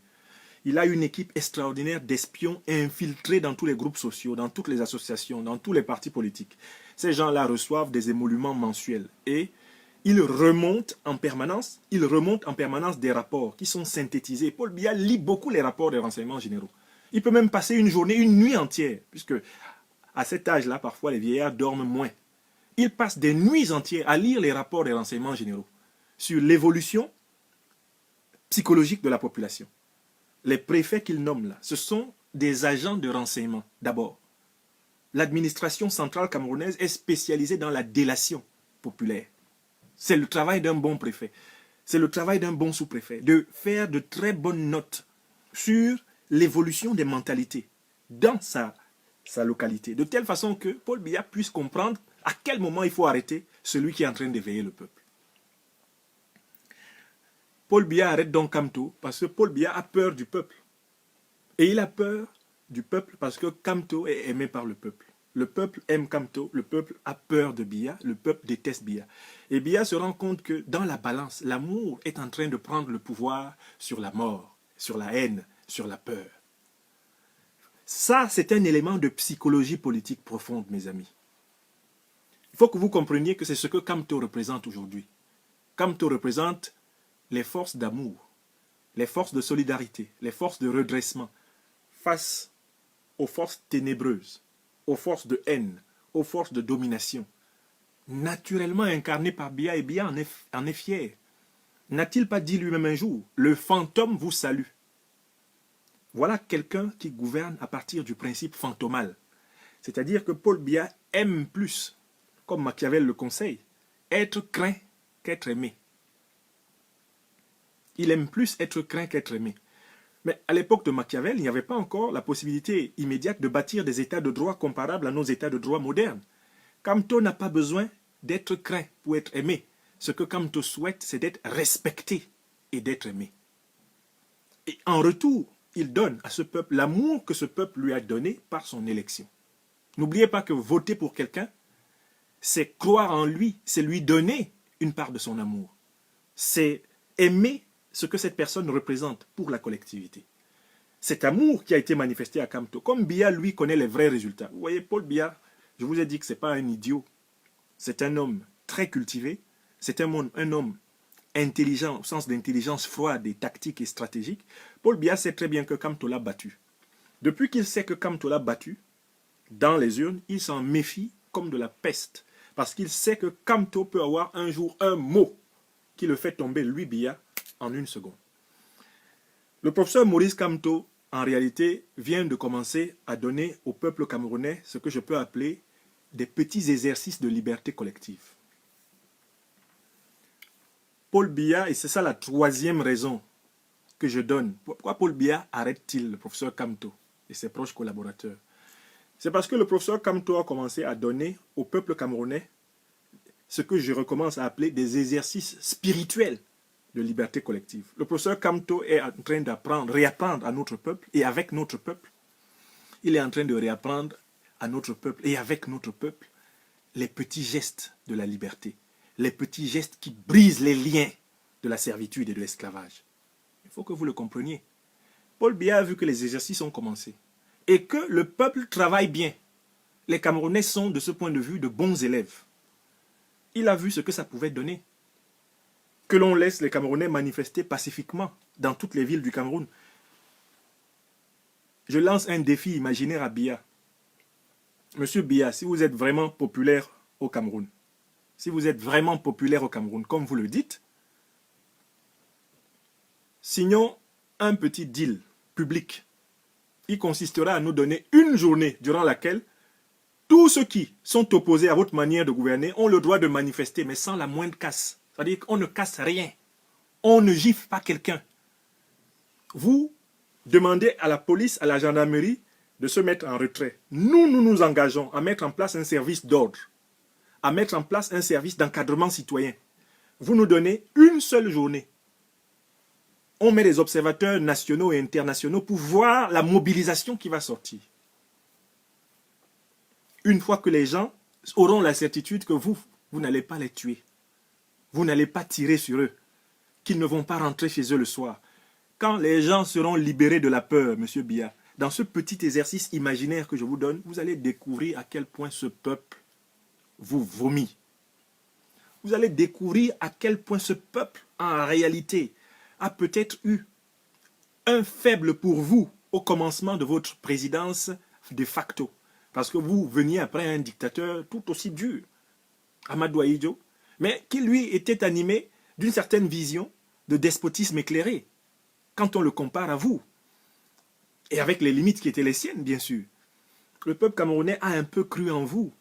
En 1982, on peut sentir ça dans la musique de cette époque-là.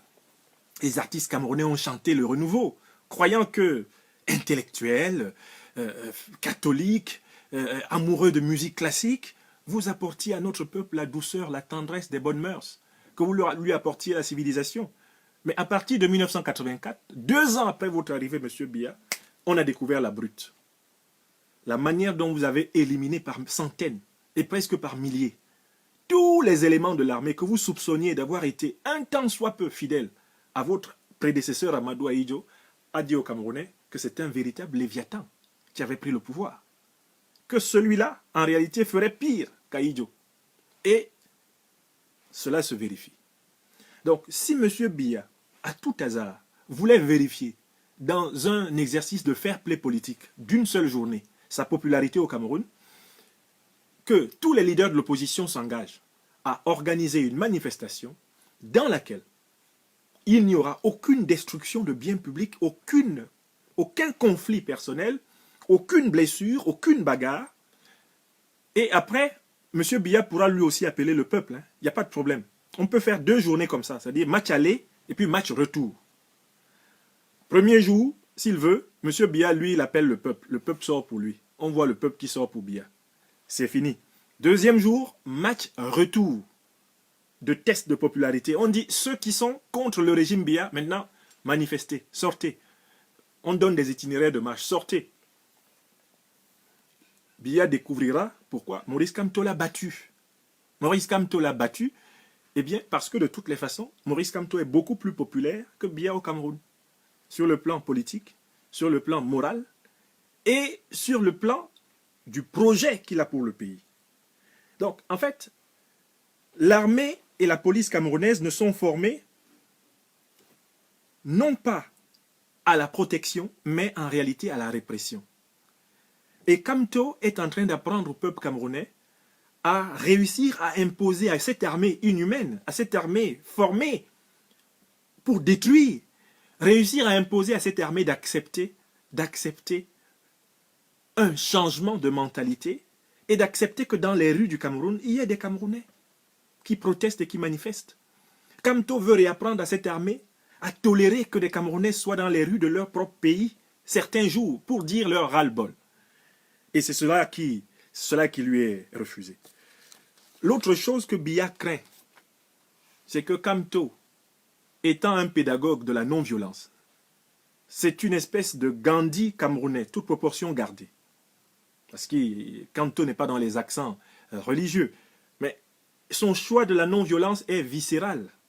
Son choix des méthodes pacifiques de lutte est viscéral. Et Biya craint que les Camerounais finissent par y croire.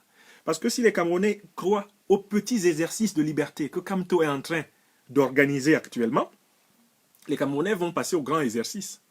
Qu'est-ce que c'est que le grand exercice de la liberté? C'est l'exercice qui va renverser le régime Biya. C'est l'exercice qui mettra fin au régime Biya. Cet exercice, il peut se dire en quelques formules. Cet exercice consiste à organiser le nombre et la qualité contre la minorité et la médiocrité régnante.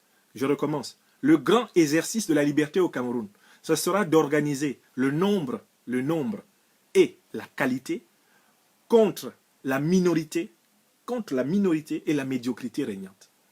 Autrement dit, si par les petits exercices de liberté que nous sommes appelés à apprendre et à transmettre à tout le monde dans notre peuple.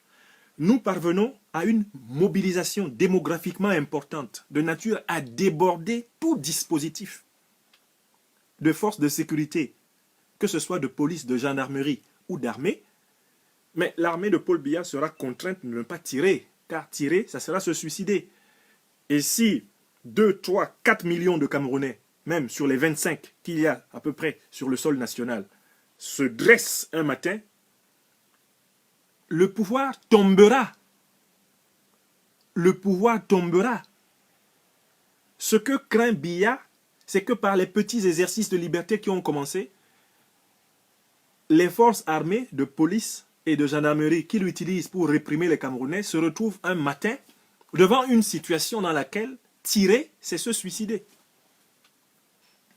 C'est connu, hein? Les armées les plus violentes du monde, quand elles sont bien encerclées par des foules compactes, descendent de leurs chars et déposent leurs fusils. Il y en a même qui enlèvent leurs pantalons et qui enlèvent leurs galons et qui s'habillent en civil. Je l'ai vu dans le monde. Le jour où dans cette ville de Douala, 500 000 personnes sortiront spontanément, simultanément, à plusieurs endroits, au même moment, toutes les forces de répression qu'il peut y avoir dans cette ville déposeront les armes. C'est ce que Paul Biya craint, comme la peste. Surtout que, aujourd'hui, les dictatures africaines ont un problème, c'est que nous avons des moyens de communication populaires qui vont tellement vite. Les mobilisations peuvent se faire par les réseaux sociaux. Les mobilisations peuvent se faire par des SMS. Les mobilisations peuvent se faire par des radios. Les mobilisations peuvent se faire par des journaux. Le dictateur Biya sait qu'il est entré dans un siècle dans lequel il est très difficile de tenir des gens qui sont déterminés à récupérer leur liberté en utilisant tous les outils modernes de communication et de mobilisation. Donc en réalité, les grands exercices de la liberté arrivent. Et Kamto en est conscient, il l'a dit, la lutte camerounaise va passer d'un seuil à un autre. Cela incessamment. Là, nous sommes dans les petits exercices de la liberté. Les échauffements de la liberté. Là, nous sommes encore dans les vestiaires de la liberté. On essaye des choses. On essaye de montrer que nous sommes des hommes comme les autres. On essaye de conquérir de petits moments de la semaine durant lesquels on proteste.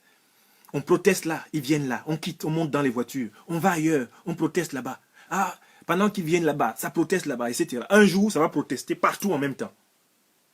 Ce sera le grand exercice spirituel. Il faut que les Camerounais sachent que c'est quand le nombre de manifestants au kilomètre carré sera supérieur, massivement supérieur au nombre de forces de l'ordre, que les forces de l'ordre vont abandonner le langage de la violence pour entrer dans le dialogue. Vous allez voir des militaires sur des chars au Cameroun applaudir la population.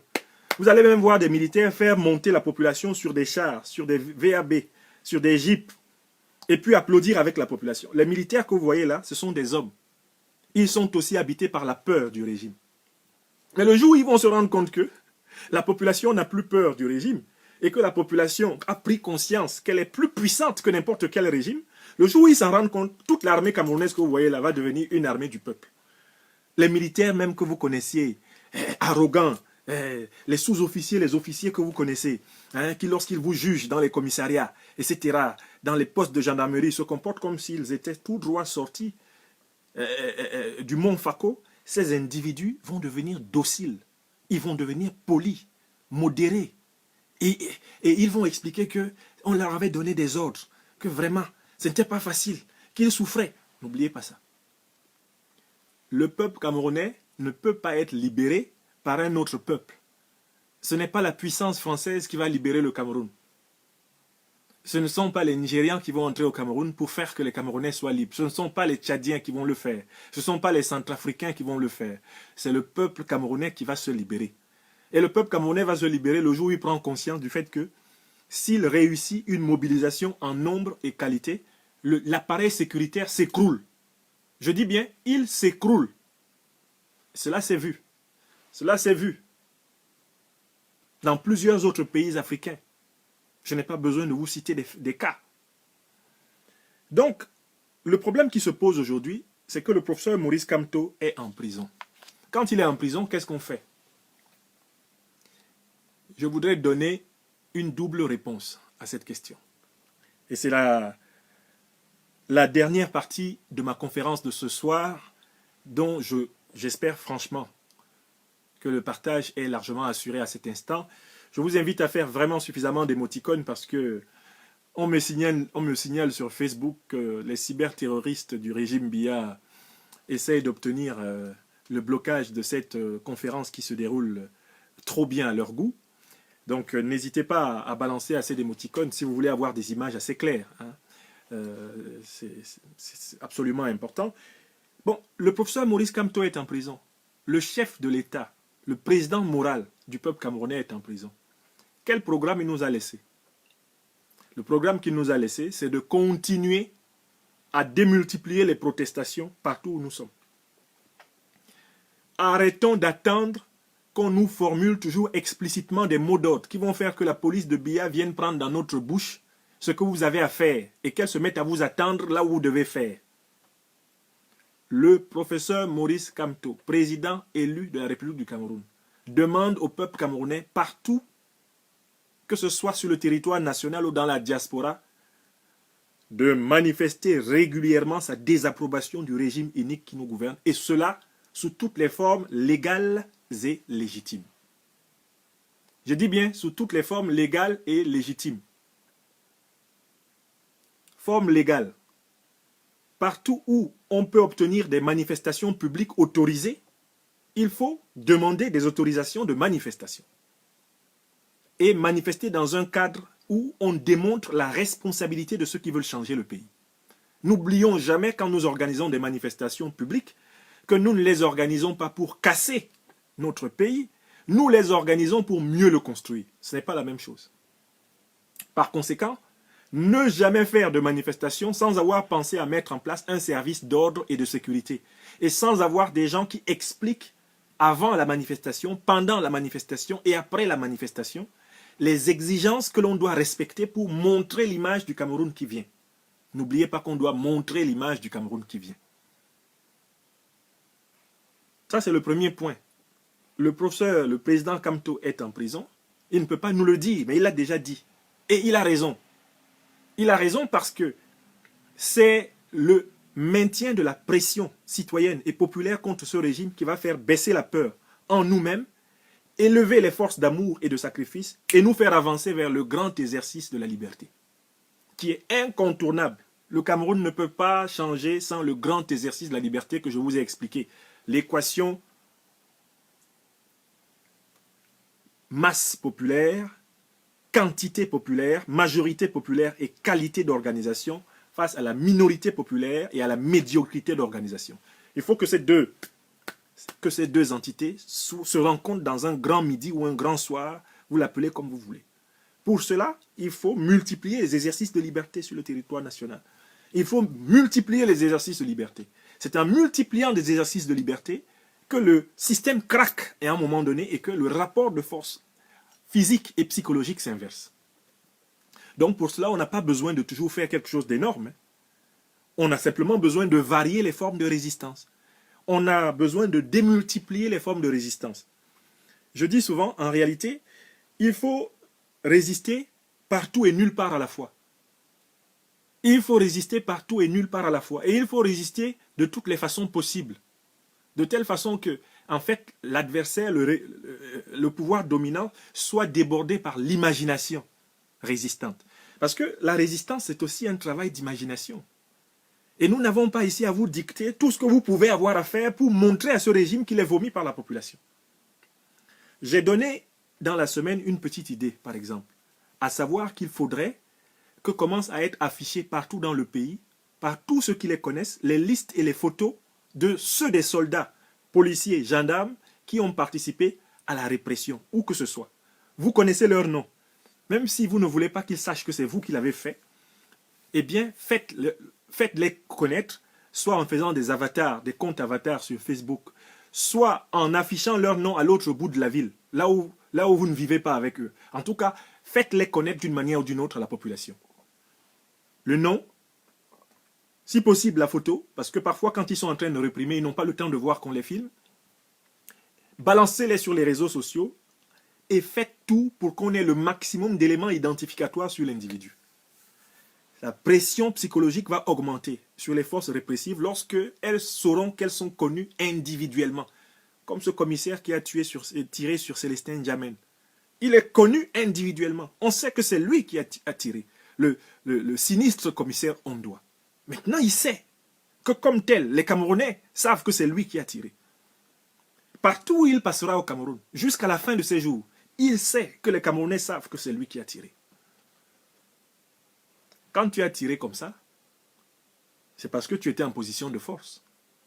Donc tu sais que le jour où tu ne seras pas en position de force, la loi cosmique de la nature, qui s'appelle le karma, le boomerang, ne te loupera pas. Sauf si nous sommes à cette époque dans une grande civilisation du pardon. Mais dans la période de la lutte, les gens se défendent en légitime défense. Quand vous tuez les gens, ne vous étonnez pas que les gens cherchent à vous tuer. Le professeur Maurice Kamto n'a pas vocation à organiser en tant que tel la lutte du peuple camerounais contre l'armée camerounaise. Je veux dire la lutte armée. La lutte armée du peuple camerounais contre l'armée répressive de Paul Biya est une lutte qui concerne les militaires ou les Camerounais qui sont militaires, ou les militaires qui sont camerounais, ou les Camerounais qui sont militarisables. Je recommence ce point. Je recommence ce point. Le professeur Kamto n'a pas vocation à vous dire que quand quelqu'un est en train de chercher à vous tuer, vous devez vous défendre. Vous-même, vous savez que se défendre contre quelqu'un qui essaie de vous tuer, ça s'appelle de la légitime défense. Paul Biya tue notre peuple au vu et au su du monde entier. Les images abondent, les preuves abondent. Ceux qui tuent notre peuple le font bien parce qu'ils se disent qu'au moment où ils tuent notre peuple n'a rien pour se défendre.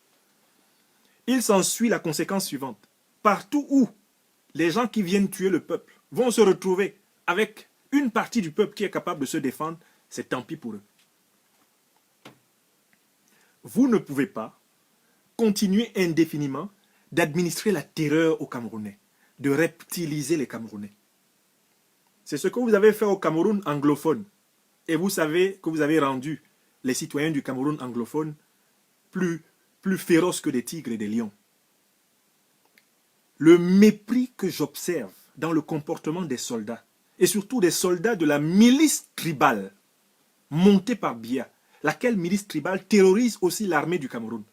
Le mépris que j'observe dans la manière dont ces soldats se comportent, lorsqu'ils sont en réalité en situation de maintien de l'ordre, et non pas en situation de guerre contre leur peuple. Le mépris que je perçois dans les soldats qui ont massacré pendant la guerre contre Boko Haram, les femmes dans le nord. Vous vous souvenez de ces soldats-là? Vous savez d'où ils viennent, ces soldats?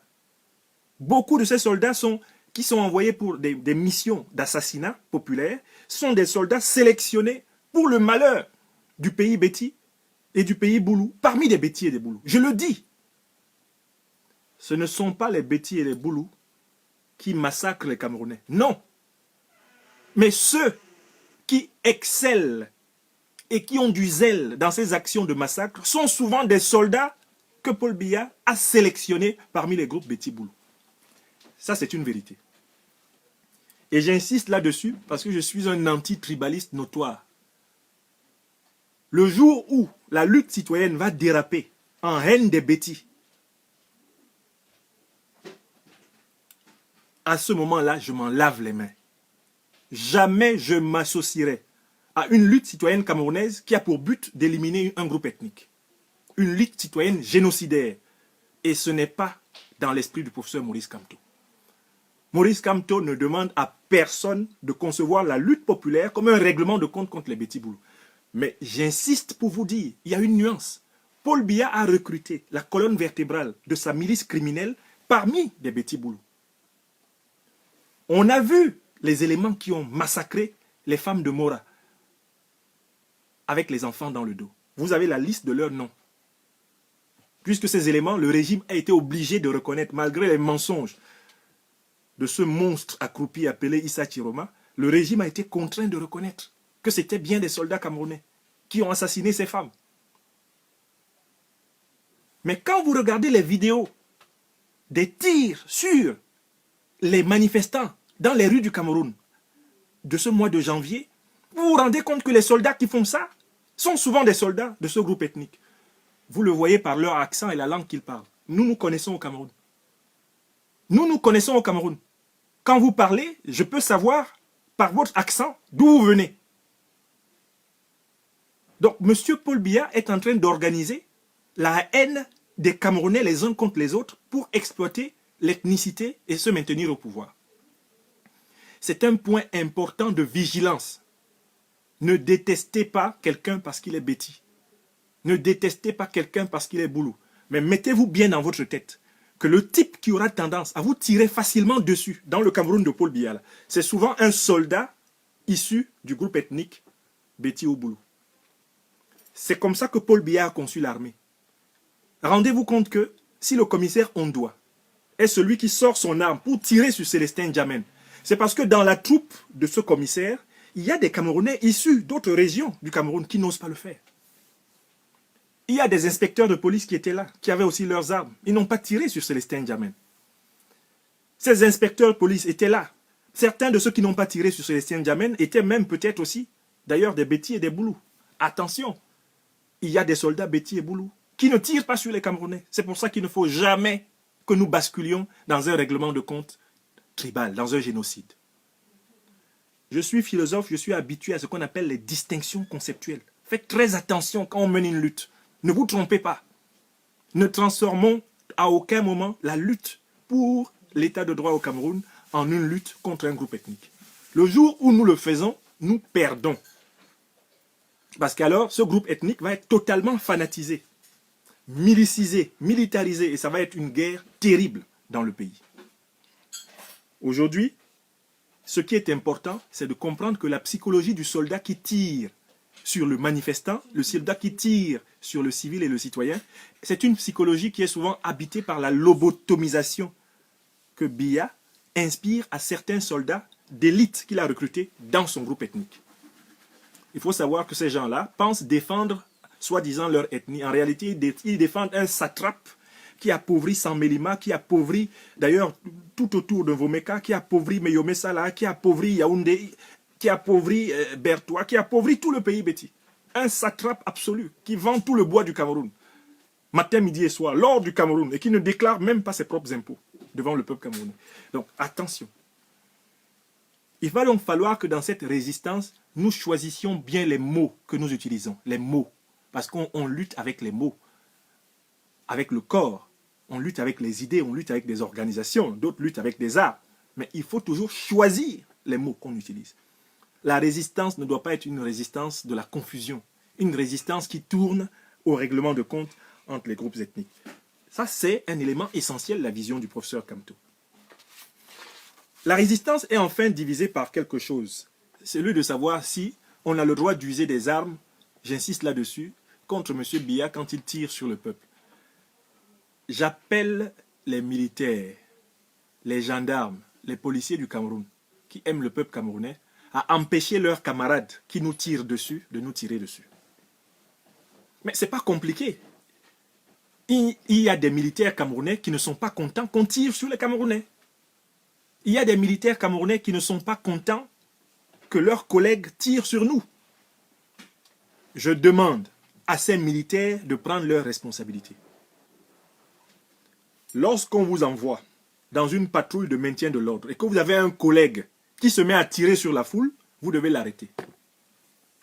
Vous, militaires, vous savez comment on arrête quelqu'un qui tire. Hein? Mais vous devez l'arrêter parce que c'est ça ce qu'on appelle la protection du peuple. Mais quelqu'un est en train de tuer ton peuple. Tu fais partie du peloton, tu fais partie du groupe avec lui. Lui, il est en train de tirer. Toi, tu ne tires pas, mais tu le laisses tirer. Ça s'appelle une complicité passive de crime. Il y a deux choses.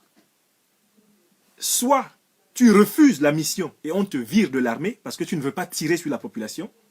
Et là, tu apportes ton expertise et ton expérience au peuple pour résister. Soit alors, tu empêches celui qui tire sur le peuple de tirer. Mais il n'y a pas deux solutions pour vous, policiers, gendarmes, soldats du Cameroun. Il n'y a pas deux positions possibles.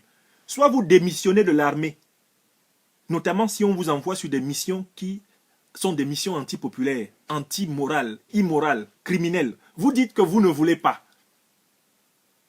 Et pour cela, vous quittez l'armée parce que vous ne voulez pas tuer votre peuple. Soit alors, vous restez dans l'armée et vous combattez ceux qui tuent le peuple. Ça, c'est important. Quand il y a des gens qui tirent sur le peuple, il faut qu'il y ait des gens qui tirent sur eux. Et les gens qui peuvent tirer sur ceux qui tirent sur le peuple, c'est les soldats du peuple. Ce sont les soldats du peuple qui doivent tirer sur ceux qui tirent sur le peuple. Mais c'est cela qu'on appelle la logique. Une armée est faite pour protéger le peuple, non pas pour tuer son peuple. Vous êtes dans un escadron de gendarmerie, vous êtes 5, vous êtes partis pour faire du maintien de l'ordre. Vous devez veiller à ce que les gens qui manifestent ne cassent pas.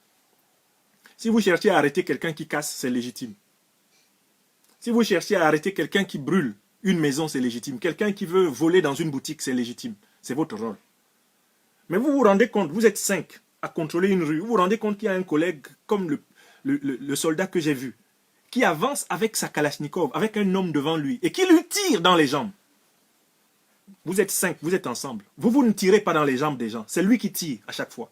Vous faites quoi? Vous faites quoi avec les armes du Cameroun dans vos mains quand on est en train de tirer sur vos frères? Celui qui tire sur mon peuple, je tire sur lui si je suis militaire. Parce que le rôle d'un militaire, c'est de défendre son peuple. Vous, vos salaires, qu'on appelle des soldes, militaires, policiers, gendarmes du Cameroun, c'est l'argent du peuple camerounais. Ce n'est pas votre argent individuel. C'est notre argent à nous tous.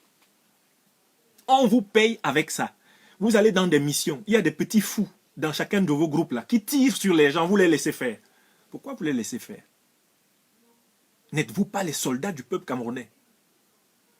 Quand il faut lutter contre Boko Haram, est-ce que vous triez? Est-ce qu'on vous trie pour vous envoyer là-bas? Vous y allez tous pour défendre le peuple camerounais. Ça, c'est légitime. Personnellement, je vous ai soutenu, soldats du Cameroun, dans cette lutte contre le terrorisme. Parce que c'est l'une des rares fois de votre histoire que vous n'êtes pas une armée anti-nationale. Mais même dans cette affaire, vous en avez profité pour tuer des nationaux. Vous en avez profité pour régler des comptes politiques dans les régions où vous étiez supposé combattre le terrorisme. Vous êtes des ennemis du peuple.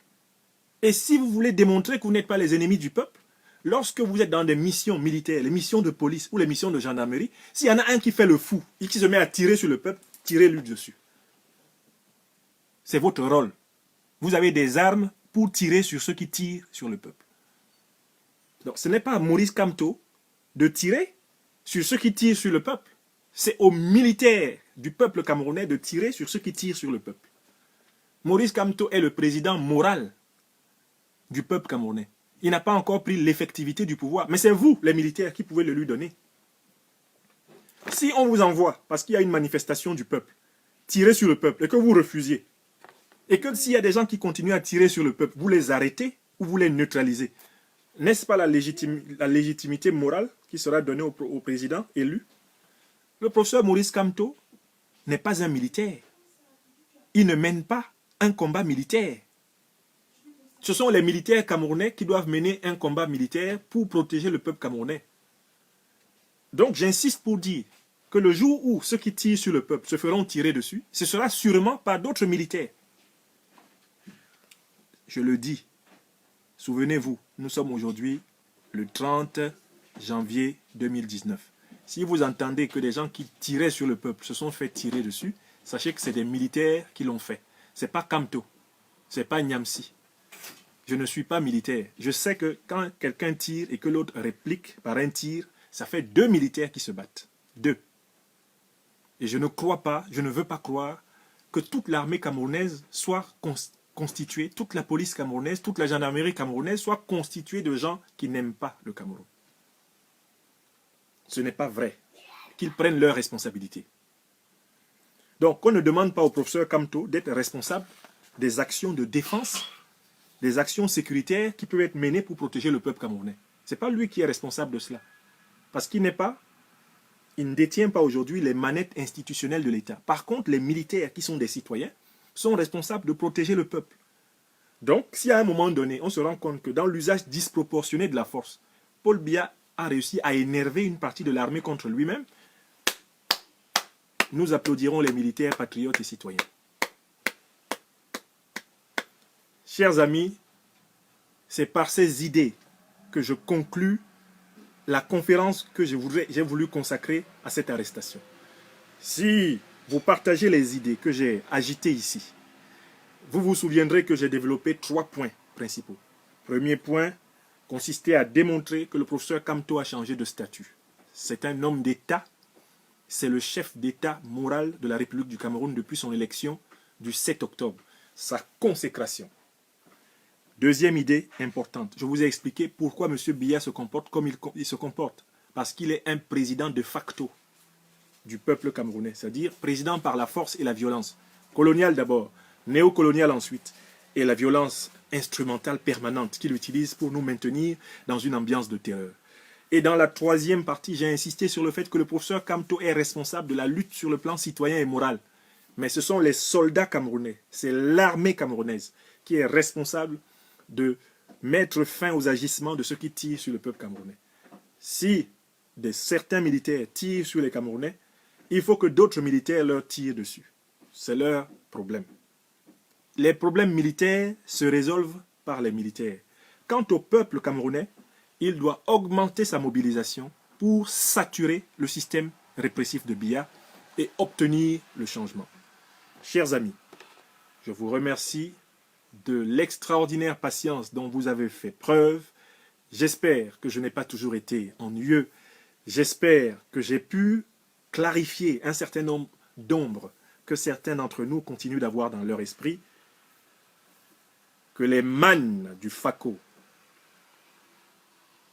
que toutes les forces ancestrales du Nkam, du Vouri, de la Benoué, de la Sanaga, du Noun, de la Mifi, du Diamaré, que tout ce qui irrigue le grand peuple camerounais nous rassemble autour du président moral et autour du seul combat qui vaille la peine d'être mené aujourd'hui.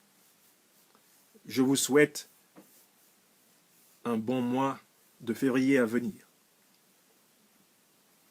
Au revoir.